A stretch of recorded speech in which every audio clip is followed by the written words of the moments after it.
Hello friends, स्वागत है आपके अपने चैनल स्टैंड बीपीएससी में। आज हम 50 ऐसे प्रश्न लेकर आए हैं। 50 ऐसे प्रश्न संपूर्ण जीके जीएस का इसमें आपका कंप्लीट हो जाएगा। हिस्ट्री भी रहेगा, ज्योग्राफी रहेगा, साइंस भी रहेगा। मतलब जो भारत के विभिन्न प्रतियोगिता जो परीक्षाएं हैं उसमें पूछे गए हैं वही मैं सिलेक्टेड क्वेश्चन लेकर आया हूँ। मज़ेदार सेशन है, ज़बरदस्त है, गर्दा उड़ जाएगा। वीडियो को अंत तक बने रहिएगा। और इसका आपको नोट्स चाहिए तो आप टेलीग्राम पर जुड़ सकते हैं। स्टैंड बीपीएससी के टेलीग्राम पर, वहाँ से आप प्राप्त कर सकते हैं, फ्री में आपको मिल जाएगा। चैनल पर नए होंगे तो आप सब्सक्राइब कर लीजिएगा ताकि इस तरह का वीडियो आप तक आसानी तक पहुँच जाए दोस्तों। तो चलिए हम लोग लेट किए बिना आज का सेशन शुरू करते हैं। जब मोहम्मद बिन कासिम ने सिंध पर आक्रमण किया उस समय कश्मीर का राजा कौन था? जब मोहम्मद बिन कासिम ने सिंध पर आक्रमण किया उस समय कश्मीर का राजा कौन था? तो उस समय कश्मीर का राजा कौन था? राजा दाहिर था दोस्तों। कौन था? राजा दाहिर था। और आपको लोगों को पता होगा राजा दाहिर के बारे में। देखिए, भारत पर कभी कभी यही मोहम्मद बिन कासिम है। भारत पर पहला मुस्लिम आक्रमण किसने किया था? तब बोलिएगा मोहम्मद बिन कासिम। मोहम्मद बिन कासिम ने भारत पर आक्रमण करने वाला पहला मुस्लिम था, ठीक ना, 712 ईस्वी में, याद रखिएगा। और इसने पहली बार क्या किया? जजिया कर लगाया, ठीक ना, पहली बार जजिया कर लगाया था। और जैनुल आबिदीन जो है ना, जम्मू कश्मीर का, जिसे कहा जम्मू कश्मीर में उसका शासन था जैनुल आबिदीन, और इसने समाप्त कर दिया था। जैसे कश्मीर का अकबर, कभी कभी प्रश्न पूछेगा कि कश्मीर का अकबर किसे कहते हैं, तो आप लोग बोलिएगा जैनुल जैनुल आबुद्दीन, ठीक ना, जैनुल आबुद्दीन कश्मीर का अकबर था। ये प्रश्न बहुत बार पूछा गया है। चलिए आगे देखिए। आगे प्रश्न है आपका, किस वंश के राजाओं ने पहली बार शीशे के सिक्के चलाया था? किस वंश के राजाओं ने शीशे के सिक्के चलवाया था? तो ये देखिए, इसमें से राइट आंसर हो जाएगा सातवाहन वंश, ठीक ना। सातवाहन वंश के जो राजा थे उन लोगों ने क्या किया? शीशे का सिक्के चलवाया था। अब प्रश्न पूछेगा कि कुषाण वंश, कुषाणों ने क्या किया था? तो शुद्ध सोना, देखिए याद रखिएगा, शुद्ध सोना किसने चलवाया? शुद्ध शुद्ध सोना किसने चलवाया? तो बोलिएगा शुद्ध सोना कुषाणों के द्वारा चलाया गया था। शुद्ध सोने का सिक्का किसके द्वारा चलाया गया था? कुषाण वंश के द्वारा चलाया गया था। शुद्ध सोना किसके द्वारा चलाया गया था? तो कुषाण वंश के द्वारा, ठीक ना। और कुषाण वंश का संस्थापक कौन था? तो कुडुल कड़फिसिस बोलिएगा, कुडुल कुडुल कड़फिसिस बोलिएगा। क्लियर हो गया? चलिए आगे देखते हैं हम लोग। आगे प्रश्न है, ओजोन परत के क्षरण के लिए सबसे अधिक कौन जिम्मेदार होता है?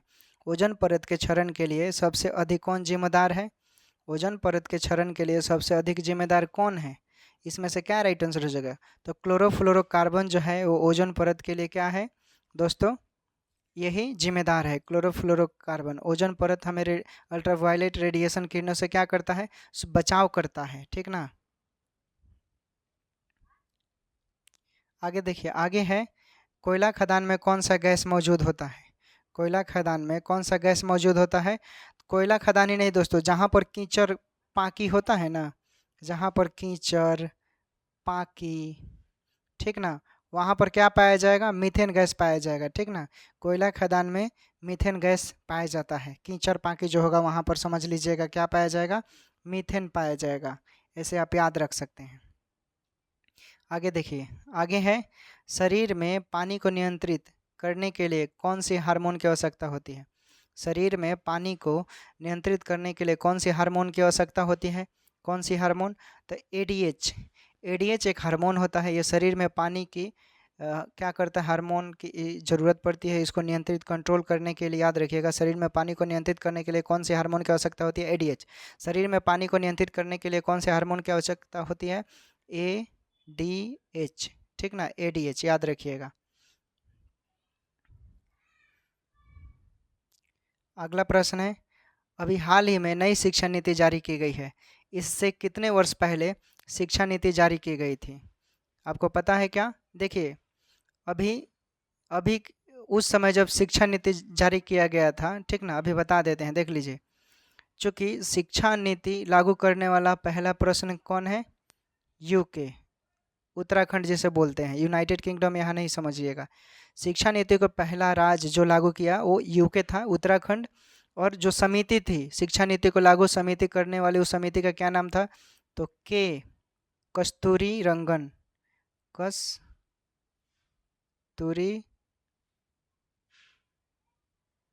कस्तूरी रंगन, ठीक, के कस्तूरी रंगन था। और पहली बार शिक्षा नीति कब लागू किया गया था? 1986 में, ठीक। और अभी हाल ही में ये कब लागू किया गया है? 2020 में लागू किया गया है, ठीक। तो 1986 के अनुसार जब लागू हुआ था तो उस समय शिक्षा मंत्री कौन थे? रमेश पोखरियाल निशंक थे, ठीक ना, रमेश पोखरियाल निशंक। तो 1986 और 2020 के बीच में कितने का डिफरेंस हो रहा है? तो 34 वर्ष का हो रहा है, ठीक ना। यहाँ पर काट कर आप 34 बना लीजिएगा तो राइट आंसर 34 हो जाएगा, ठीक है दोस्तों। तो क्लियर हो गया। चलिए आगे देखते हैं।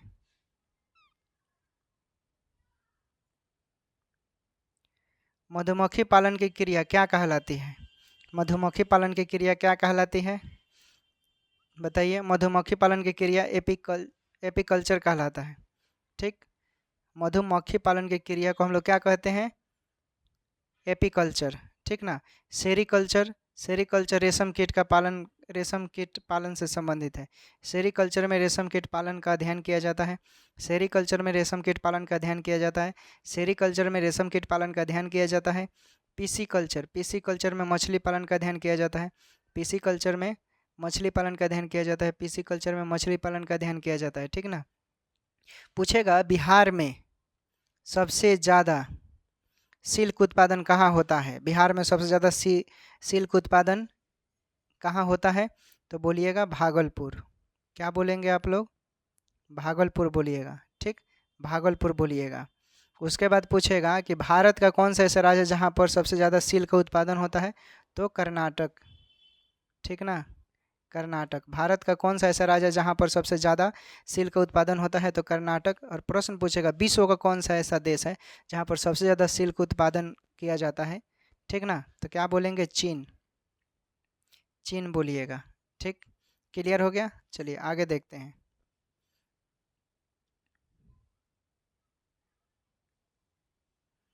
इनमें से रिक्तिका किस प्रकार की कोशिका में पाया जाता है? इनमें से रिक्तिका किस प्रकार की कोशिका में पाया जाता है? किस प्रकार की कोशिका में पाया जाता है? तो देखिए ये जंतु कोशिका और पादप कोशिका दोनों में पाया जाता है। रिक्तिका जो है ये जंतु कोशिका और पादप कोशिका दोनों में पाया जाएगा, तो दोनों कोशिकाओं में पाया जाएगा, राइट आंसर हो गया, ठीक ना। अच्छा, कोशिका का पूछेगा खोज किसने किया? तो क्या बोलेंगे? Robert Hooke. कोशिका का खोज किसने किया? रॉबर्ट हुक बोलिएगा। कोशिका का खोज किसने किया था? रॉबर्ट हुक ने किया था। 1665 में मृत कोशिका थी वो, ठीक ना। पूछेगा कोशिका का सिद्धांत किसने दिया? तो स्वान और स्लाइडेन बोलिएगा। स्वान और क्या हो जाएगा? स्लाइडेन, ठीक, स्वान और स्लाइडेन। क्लियर हुआ? तो आप नोट कर लीजिएगा। चलिए आगे देखते हैं।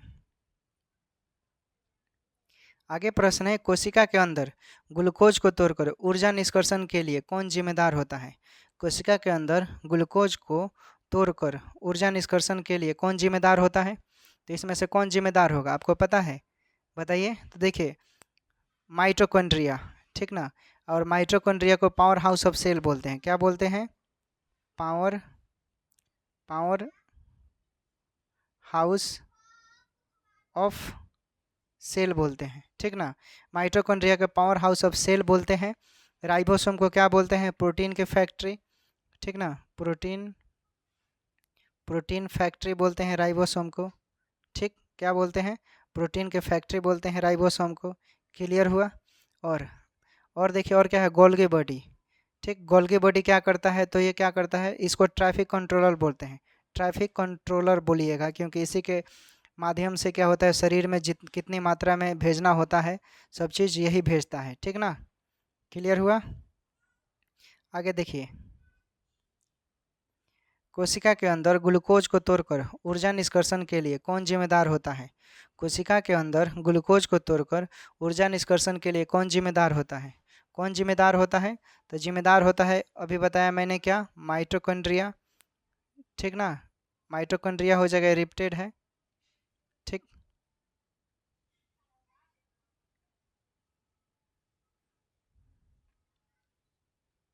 चलिए अगला प्रश्न देखिए, अम्लराज किन दो अम्लों का मिश्रण होता है? अम्लराज किन दो अम्लों का मिश्रण होता है? तो ये होता है हाइड्रोक्लोरिक अम्ल और नाइट्रिक अम्ल का।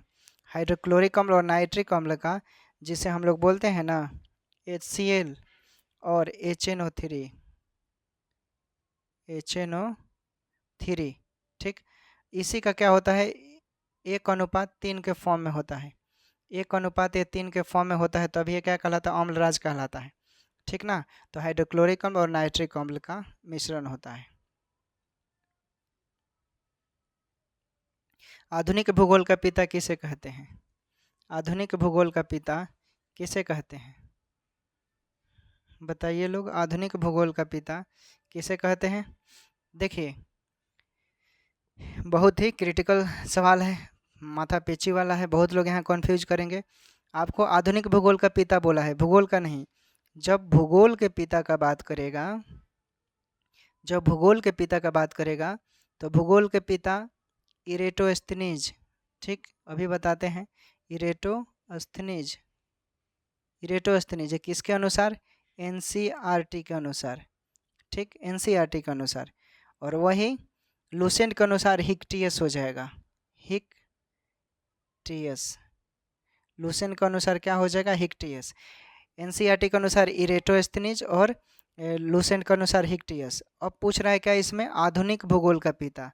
तो आधुनिक भूगोल का पिता हमबोल्ट को बोलते हैं, हमबोल्ट को, ठीक ना। इसने 28 किताबें लिखा, कितना? 28 किताब लिखा है हमबोल्ट ने, 28 किताब लिखा है। और इसमें फेमस जो इसका है कॉस्मोस, जिसे बिग बैंग थ्योरी बोलते हैं। क्या बोलते हैं? कॉस्मोस, ठीक है। कॉस्मोस थ्योरी इसने दिया है, हमबोल्ट। आगे देखिए, निर्वात में दो अलग अलग वस्तुओं को गिराया जाता है तो दोनों एक साथ धरती पर गिरेंगे, यह बात पहली बार किसने बतलाया था? देखिए, यहाँ समझने वाला लॉजिक है। चूँकि जब कोई भी वस्तु लीजिए, ठीक, और माध्यम है, 1 किलो कांटी गिराइए और 1 किलो कागज, ठीक, दोनों को गिराइएगा तो जाहिर सी बात है कांटी पहले गिरेगा, ठीक ना। कांटी पहले गिरेगा अगर ऐसे गिरा रहे हैं। लेकिन जब निर्वात की बात कर रहे हैं, निर्वात में मतलब कुछ भी ना हो, निर्वात में गिराइएगा तो दोनों एक साथ गिरेगा, ठीक ना।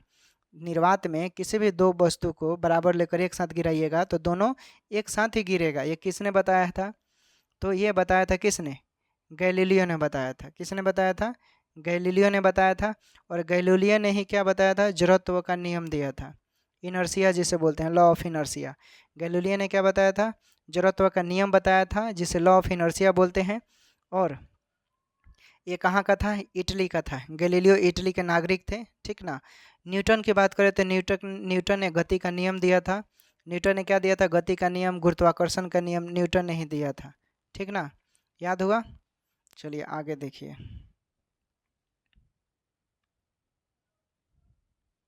हिमालय के इन श्रेणियों में सबसे नवीनतम कौन है? हिमालय के इन श्रेणियों में, या भारत का भी पूछेगा, ठीक ना। तो अब क्या जवाब देंगे? आपको जवाब देना है शिवालिक, शिवालिक हिमालय। हिमालय के सबसे जो नवीनतम है वो क्या है? शिवालिक जो श्रेणी है ना, शिवालिक श्रेणी का हिमालय, वो नवीनतम है। और भारत का भी पूछेगा तो भारत का भी क्या मारेंगे आप? शिवालिक हिमालय ही बोलिएगा। शिवालिक हिमालय ही आपको क्या करना है? बोलना है। अब पुराना का बात करेगा, पुराना कौन है सबसे? तो अरावली बोलिएगा। क्या बोलिएगा? अरावली, ठीक। हिमालय के नई श्रेणियों में क्या हो जाएगा? शिवालिक हिमालय।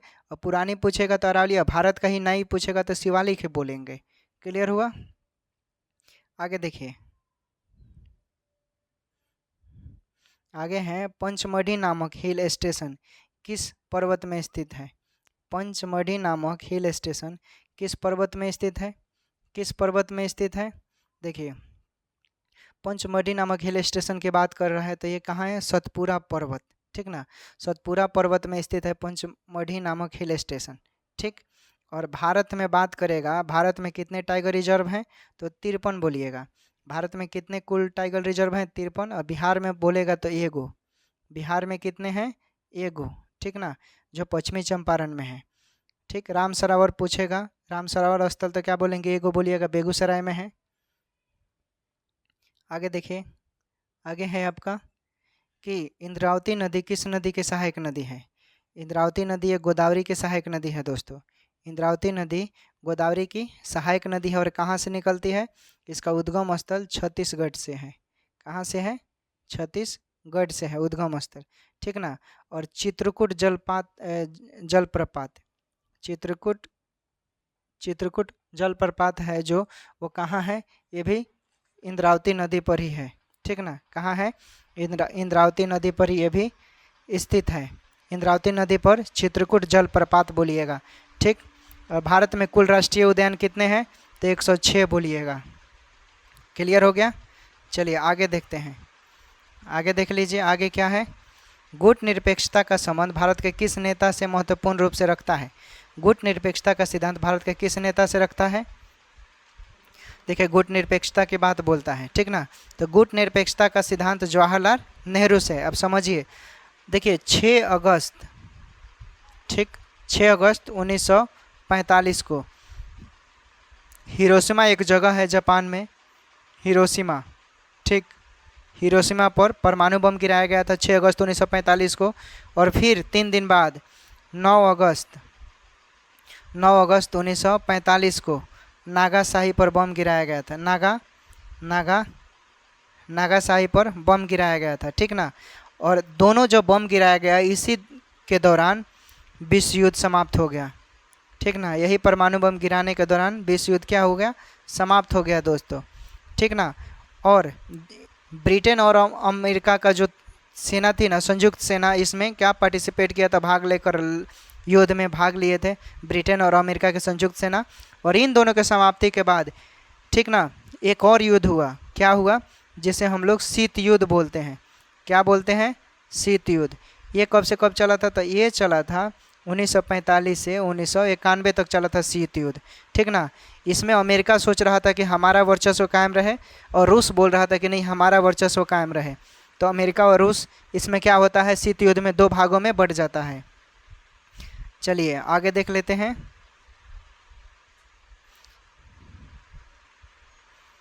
संवेग संरक्षण का सिद्धांत न्यूटन के किस गति नियम से संबंधित है। संवेग संरक्षण का सिद्धांत न्यूटन के किस गति के नियम से संबंधित है, तो न्यूटन के तीसरा गति के नियम से संबंधित है, ठीक, न्यूटन के तीसरा गति से नियम से संबंधित है, ठीक ना। और प्रथम द्वितीय न्यूटन के दूसरा नियम से क्या, बल का सूत्र मिलता है, F बराबर ma मिलता है न्यूटन के दूसरे नियम से। और न्यूटन के पहले नियम से क्या मिलता है, बल का परिभाषा मिलता है, ठीक ना। ये याद रखिएगा, ये सब कॉमन है। आगे देखिए, आगे है आपका, इनमें से सबसे अधिक ऊर्जा किस में होता है। इसमें से सबसे अधिक ऊर्जा पूछा है दोस्तों, ठीक ना, सबसे ज़्यादा ऊर्जा पूछा है, कन्फ्यूजन नहीं होना है। देखिए सबसे ज़्यादा ऊर्जा पूछा है तो क्या, कौन कौन फ़ोन कर रहा है यार।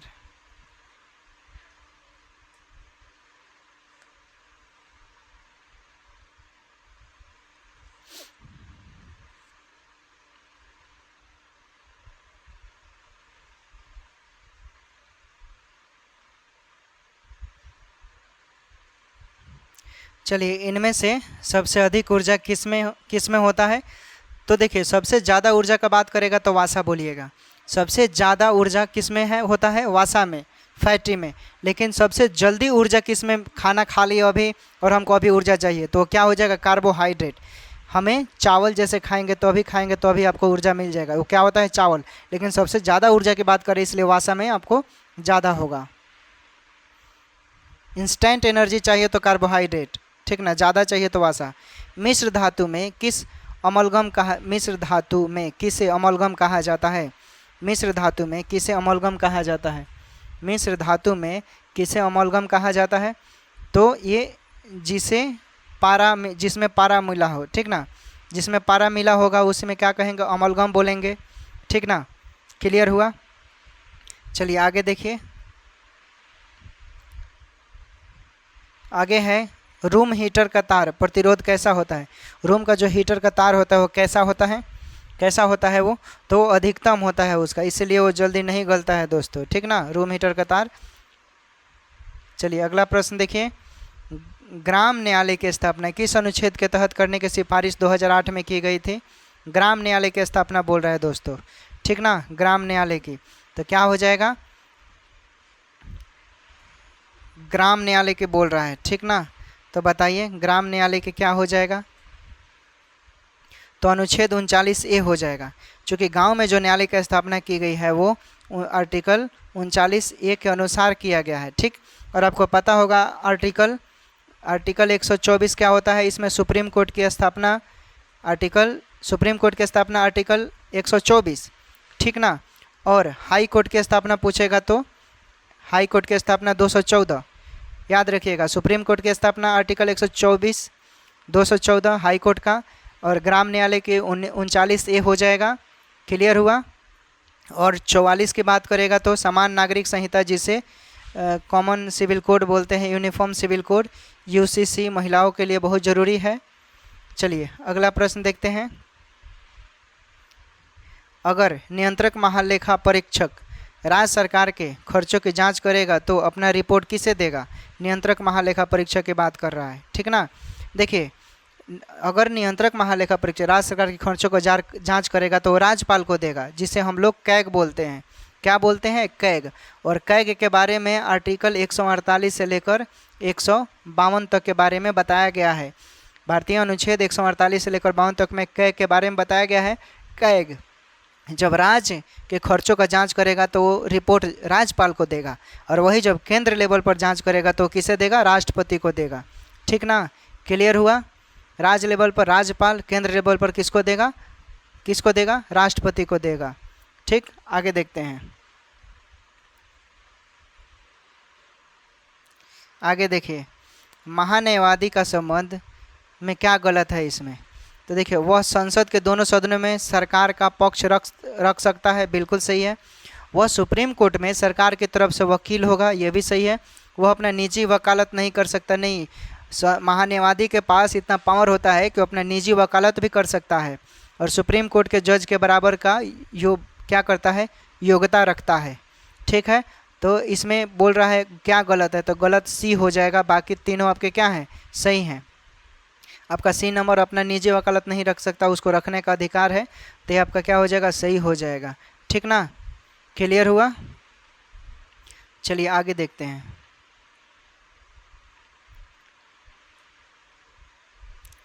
राज्य के महाधिवक्ता की नियुक्ति के लिए क्या योग्यता होनी चाहिए। राज्य के महाधिवक्ता की नियुक्ति के लिए क्या योग्यता होनी चाहिए, क्या योग्यता होनी चाहिए। तो देखिए महाधिवक्ता के बारे में कौन से आर्टिकल में बताया गया है, ये आर्टिकल 76 में है। महाधिवक्ता, राज्य के महाधिवक्ता के बारे में आर्टिकल कितने के बारे में, महाधिवक्ता 76 नहीं, माफ़ कीजिएगा, 165 है। राज्य के महाधिवक्ता के बारे में 165 के बारे में बताया गया है, ठीक ना।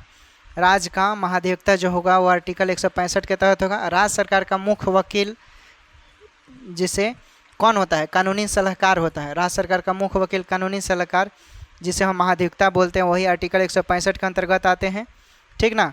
तो राइट आंसर क्या, राज्य के महाधिवक्ता की नियुक्ति के लिए क्या योग्यता होनी चाहिए, तो हाई कोर्ट के जज की योग्यता के बराबर होनी चाहिए, हाई कोर्ट के जज की योग्यता के बराबर, ठीक ना। हाई कोर्ट के जज की योग्यता के बराबर होता है।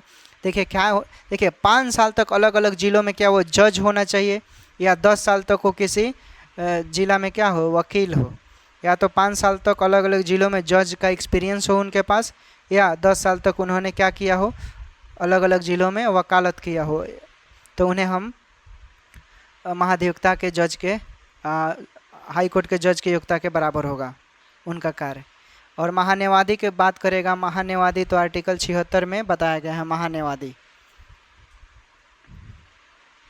अगला प्रश्न देखिए, किसी भी विधायक पर वोटिंग के दौरान लोकसभा में सरकार हार जाती है तो इनमें से क्या स्थिति बनेगा, क्या बनेगा। देखिए अगर इस स्थिति में अगर ऐसा होता है तो उनकी बहुमत कम हो जाएगी, ठीक ना, क्या हो जाएगा, बहुमत कम हो जाएगा और सरकार को इस्तीफा देना पड़ जाएगा, ठीक, सरकार को इस्तीफा देना पड़ेगा, किसी भी संसद से प्रधानमंत्री बनने के लिए राज्यसभा से भी जा सकते हैं और लोकसभा से भी जा सकते हैं, किसी भी सदन से आ सकते हैं। लेकिन बहुमत दल कम होता है तो समझ लीजिए कि आपकी सरकार को इस्तीफा देना पड़ेगा और आपकी पार्टी गिर जाएगी। ठीक, क्लियर हुआ? चलिए आगे देखते हैं। द्वितीय बौद्ध संगति के समय मगध का सम्राट कौन था? द्वितीय बौद्ध संगति के समय मगध का सम्राट कौन था? तो मगध का सम्राट कौन था दोस्तों? आपको पता होना चाहिए। द्वितीय बौद्ध संगति के समय, देखिए ऑप्शन आपके सामने है, तो राइट आंसर क्या हो जाएगा? कालाशेख। ठीक ना, पहले में अजातशत्रु थे, दूसरे में कालाशेख, तीसरे में अशोक और चौथे में कनिष्क थे। ठीक ना, तो राइट आंसर कालाशेख हो जाएगा। द्वितीय बौद्ध संगति कालाशेख के समय वैशाली में हुआ था। ठीक ना, क्लियर हुआ? चलिए आगे देखते हैं।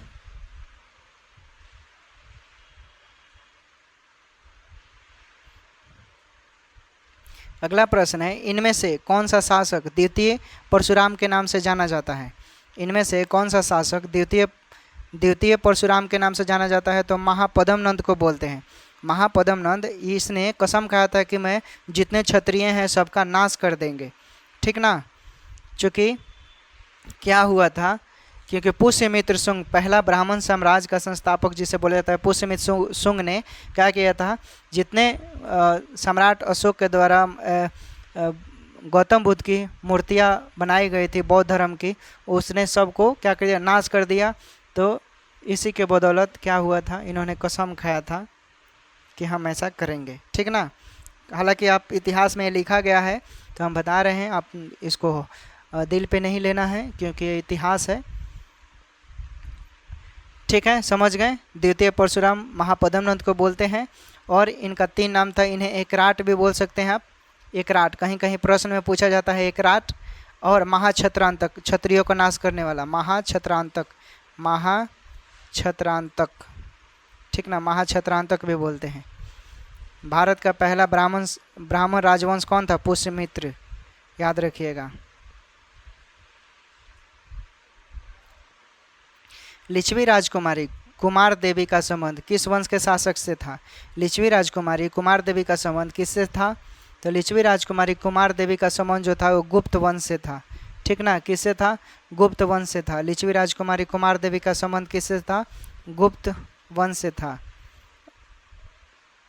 कृष्णदेवराय के दरबार में अष्टदिग्गज रहते थे, कौन थे वो? कृष्णदेवराय के दरबार में अष्टदिग्गज, तो देखिए अष्टदिग्गज जो थे ना वो विद्वानों का समूह था। क्या था वो? कृष्णदेवराय के दरबार में जो अष्टदिग्गज थे वो विद्वानों का समूह था। अष्टप्रधान यहीं पर पूछता कि अष्टप्रधान, तो आप शिवाजी के दरबार में बात करते। ठीक ना, अष्टप्रधान जिससे शिवाजी राय सलाह लेते थे। ठीक ना, चलिए आगे देख लेते हैं। आगे प्रश्न है आपका, किसने कहा था मुट्ठी भर बाजरे के लिए अपना पूरा साम्राज्य खो दिए? तो शेरशाह सूरी ने कहा था। चूँकि जब कनौज का अंतिम युद्ध जो 1545 में हुआ था तो उधर से एक बम आया। ठीक ना, और टकरा कर वो बम शेरशाह सूरी के पास ही जाकर गिरा। शेरशाह सूरी का जो शरीर था वो 90% जल गया था, छरपटा रहा था। बहुत सारे लोग क्या गुलाब जल लेकर उसके बॉडी पर छिड़क रहे थे ताकि उसको राहत मिले। जब उसको राहत मिल रहा था वो चिल्लाने लग रहा था कि जाओ जाओ, हमें किसी भी तरह जीत दिलाओ अपने सैनिकों से, जाओ वो किला तोड़ो ऐसे। ठीक, उस कंडीशन में तो सैनिकों ने तब तक जिंदा रहा वो। ठीक ना, तब तक किला नहीं तोड़ा गया, तब तक इसका प्राण नहीं निकला, तब एक शांति से मरा था। ठीक ना, शेरशाह सूरी के न्याय प्रणाली जो इसकी व्यवस्था थी वो न्याय प्रणाली के लिए जानी जाती थी। कैसी? न्याय प्रणाली के लिए जानी जाती थी शेरशाह सूरी की व्यवस्था। रात को जो चोर था ना, वो अगर कोई 10 किलो सोना भी लेकर गुजरे ना तो कोई रात को निकलता नहीं था, चोरी नहीं होती थी। क्यों? क्योंकि फांसी की सज़ा थी, मौत था सज़ा, इतना स्ट्रिक्ट न्याय प्रणाली थी।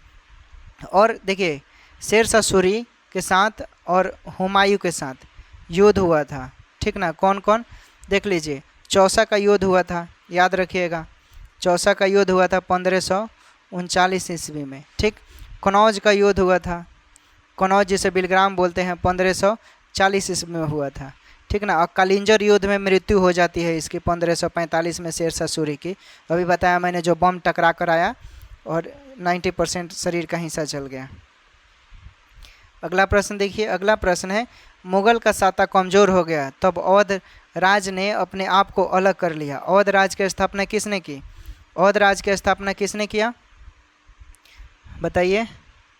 अवध राज की स्थापना किसने किया था? ऑप्शन आपके सामने है, ठीक ना। अवध राज की स्थापना किसने किया था? देखिए, चूंकि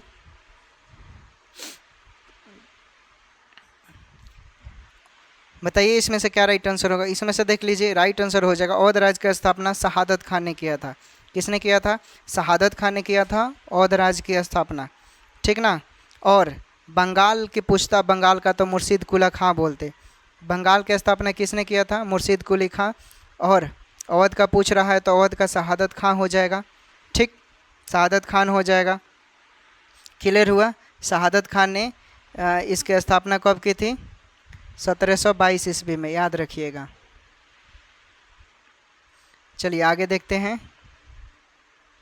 आगे है, दासों के मुक्तिदाता के नाम से किस गवर्नर जनरल को, अच्छा बताइए, जहांगीर न्याय का जंजीर कहाँ बनाया था? देखो प्रश्न बताइए, जहांगीर न्याय का जंजीर कहाँ बनाया था? तो ये बनाया था आगरा में। जहांगीर का न्याय का जंजीर जो था वो आगरा में था। और जहांगीर का शासनकाल कब से कब माना जाता है? 1605 से 1627 तक माना जाता है जहांगीर का शासनकाल, ठीक ना। जहांगीर के बचपन का नाम क्या था? सलीम था, याद रखिएगा। जहांगीर के बचपन का क्या नाम था? तो सलीम था, ठीक। और चित्रकारी, जहांगीर का जो शासनकाल था, जहांगीर का जो शासनकाल था ये स्वर्ण युग था, ठीक ना। स्वर्ण युग के लिए स्वर्ण युग कहा जाता था, ठीक। चित्रकारी स्वर्ण युग, बहुत ज़्यादा चित्र बनाया जाता था। और इसने पत्नी के लिए जम्मू कश्मीर का एक श्रीनगर शहर है, वहाँ पर क्या बनाया था? शालीमार बाग। जहांगीर ने अपने पत्नी के लिए शालीमार बाग कहाँ बनाया? जम्मू कश्मीर का श्रीनगर एक जगह है, वहाँ पर। पत्नी का क्या नाम था? नूरजहाँ। क्या नाम था? नूरजहाँ, याद रखिएगा, पूछा गया है बहुत बार इसलिए बता दी। दासों के मुक्तिदाता के नाम से किस गवर्नर जनरल को कहा जाता है? तो ये लॉर्ड एलनबरो को नाम कहा जाता है। दासों का अंत किसने किया? लॉर्ड एलनबरो ने, ठीक ना। और इसके समय प्रथम आंग्ल मराठा युद्ध हुआ था। प्रथम आंग्ल अफगान युद्ध हुआ था।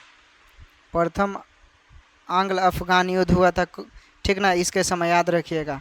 और सिंध पर अधिकार किया था लॉर्ड एलनबरो ने। सिंध पर क्या किया था? अधिकार। सिंध पर क्या किया था? अधिकार किया था। ये सब याद रखिएगा, इम्पोर्टेंट है। चलिए आगे देखते हैं। आगे है, केंद्र में द्वैध शासन की व्यवस्था किस संवैधानिक सुधार से हुआ था? केंद्र में द्वैध शासन की व्यवस्था किस संवैधानिक सुधार से हुआ था? केंद्र में पूछ रहा है ये, ठीक ना। केंद्र में, तो केंद्र में द्वैध शासन की व्यवस्था पूछ रहे हैं तो क्या हो जाएगा? 1935 अधिनियम के तहत, ठीक ना। और 1935 केंद्र में द्वैध शासन की व्यवस्था कब? 1935। और राज्यों, प्रांतों में पूछेगा। अगर प्रांतों में पूछता, प्रांतों मतलब राज्यों, तो क्या बोलते? 1919 के अधिनियम के तहत, ठीक ना, 1919 के तहत। और 1935 के तहत ही भारत से वर्मा क्या हुआ था? अलग हुआ था, 1935 अधिनियम के तहत ही। और साइमन कमीशन के आधार पर ही क्या 1935 अधिनियम बना था। साइमन कमीशन के रिपोर्ट के अनुसार ही 1935 अधिनियम की क्या हुई थी? रजिस्ट्री हुई थी, जो गठन किया गया था, याद रखिएगा। अगला प्रश्न देखिए, शिक्षा में विकास के लिए सैडलर आयोग का गठन किस वर्ष किया गया? शिक्षा में विकास के लिए सैडलर आयोग का गठन कब किया गया? तो ये 1917 में किया गया था। शिक्षा में विकास के लिए सैडलर आयोग का गठन कब किया गया था? 1917 में ही, ठीक ना। और 1917 में ही चंपारण आंदोलन भारत में हुआ था, महात्मा गांधी का पहला आंदोलन। और देखिए, उस समय वायसराय कौन था? वायसराय कौन था? चेम्सफोर्ड था, लॉर्ड चेम्सफोर्ड। लॉर्ड चेम्सफोर्ड था दोस्तों। क्या था? Lord Chelmsford. लॉर्ड चेम्सफोर्ड का शासनकाल 1916 से 21 तक था। इसी के बीच में जो भी घटनाएं होगा वही होगा। चंपारण आंदोलन लॉर्ड चेम्सफोर्ड के समय हुआ, रॉलेट एक्ट लॉर्ड चेम्सफोर्ड के समय हुआ, अहमदाबाद मिल मजदूर लॉर्ड चेम्सफोर्ड के समय हुआ, असहयोग आंदोलन भी लॉर्ड चेम्सफोर्ड के समय हुआ। ठीक ना, तो ये सब आप याद रखिएगा। खेरा सत्याग्रह लॉर्ड चेम्सफोर्ड के समय हुआ। ठीक, याद हुआ। चलिए आगे देखिए, आगे देख लेते हैं कि वुड डिस्पैच की जांच के लिए एक समिति बनाई गई थी। यह समिति किस गवर्नर जनरल के समय में बनाई गई थी? वुड डिस्पैच की जांच के लिए एक समिति बनाई गई थी, और यह समिति किस गवर्नर जनरल के समय बनाई गई थी? वुड डिस्पैच, तो ये बनाया गया था रिपन के समय दोस्तों। किसके समय बनाया गया था? Wood dispatch, Ripon, Wood dispatch, sorry माफ़ कीजिएगा, वुड डिस्पैच की बात कर रहे हैं, तो ये बनाया गया था डलहौजी के समय। ठीक ना, वुड डिस्पैच लॉर्ड डलहौजी के समय बनाया गया था। ये 1954 में बनाया गया था, याद रखिएगा। लॉर्ड डलहौजी के समय 1954 में बनाया गया था, और ये क्या था? उच्च शिक्षा के सुधार के लिए, उच्च शिक्षा के सुधार के लिए था। ठीक ना, भारतीय शिक्षा का इसे मैग्ना कार्टा कहा जाता है। भारतीय शिक्षा का इसे क्या कहा जाता है? मैग्ना कार्टा कहा जाता है। मैग्ना कार्टा, भारतीय शिक्षा का इसे क्या कहते हैं? मैग्ना कार्टा कहा जाता है। और वुड डिस्पैच लॉर्ड डलहौजी के शासनकाल में आया था, और इसके लिए एक जांच समिति बनाई गई थी। ठीक ना, तो इसमें क्या पूछ रहा है कि वुड डिस्पैच की जांच के लिए एक समिति बनाई गई थी। यह समिति किस गवर्नर, समिति पूछ रहा है। ठीक ना, अब राइट आंसर क्या हो जाएगा? रिपन। ठीक, जांच समिति किस गवर्नर समय के समय आई थी वुड डिस्पैच की? तो रिपन हो जाएगा। और किसके समय वुड डिस्पैच लाया गया था? तब बोलिएगा डलहौजी। लेकिन यहाँ पर पूछा यह समिति किस गवर्नर जनरल के समय बनाई गई थी। ठीक ना, किस समिति की बात किया है? हंटर समिति वो था। ठीक ना, कौन सा समिति था? हंटर समिति था दोस्तों। ठीक ना, हंटर समिति रिपन के समय बनाया गया था। किसके समय? रिपन के समय बनाया गया था। वुड डिस्पैच लागू किया गया था लॉर्ड डलहौजी के समय। ठीक ना, और इसके तहत बम्बई मद्रास में एक एक कॉलेज खोला गया था। वुड डिस्पैच के तहत बम्बई मद्रास कोलकाता में एक एक कॉलेज खोला गया था। याद हुआ। चलिए अगला प्रश्न देखिए, किस बीमारी के इलाज में कीमोथेरेपी का उपयोग किया जाता है? किस बीमारी के इलाज में कीमोथेरेपी का उपयोग किया जाता है? तो देखिए, कीमोथेरेपी का उपयोग जो किया जाता है वो कैंसर में किया जाता है। कीमोथेरेपी का उपयोग कैंसर में किया जाता है। ट्यूबरक्लोसिस की बात करेगा तो ये फेफड़ा को शुद्ध किया जाता है। फेफड़ा को शुद्ध किया जाता है डॉट उपचार द्वारा। क्या? डॉट उपचार द्वारा। हेपेटाइटिस ए के द्वारा, हेपेटाइटिस ए क्या है? एक वायरस है। क्या है? हेपेटाइटिस एक वायरस है, और इसे लीवर के बारे में, लीवर के लिए उपयोग किया जाता है। ठीक ना, अर्थराइटिस की बात करें तो अर्थराइटिस गठिया जो रोग होता है दोस्तों, ठीक ना, गठिया रोग उससे किया जाता है। हड्डियों में गठिया रोग देखते हैं ना, तो उसी के लिए किया जाता है। तो उम्मीद करते हैं आपको ये समझ में आ गया सेशन स्टैंड बीपीएससी को देखने के लिए। थैंक्स। ठीक ना, धन्यवाद सभी दोस्तों का, आप लोगों को धन्यवाद। और आप चैनल पर नए होंगे तो क्या करेंगे? आप सब्सक्राइब कर लीजिए, लाइक कीजिए, ठीक, कमेंट कीजिए अच्छा लगा होगा तो, और अच्छा लगा होगा तो आप दोस्तों के पास अपने क्या कीजिए? शेयर कीजिए दोस्तों। ठीक ना, शेयर कीजिए, लाइक ज़रूर कीजिएगा। आपके लाइक से ये वीडियो ज़्यादा दूर तक पहुंच सकता है, जहां जिसकी ज़रूरत होगी। टेलीग्राम पर जुड़ जाइएगा दोस्तों। टेलीग्राम पर डिस्क्रिप्शन में हम लिंक दे देते हैं, आप वहां से PDF वहाँ से प्राप्त कर सकते हैं। तो ठीक है दोस्तों, टेक केयर, बाय बाय, अपना ख्याल रखिए और पढ़ाई करते रहिए, और ऐसे ही प्यार देते रहिए स्टैंड बीपीएससी को।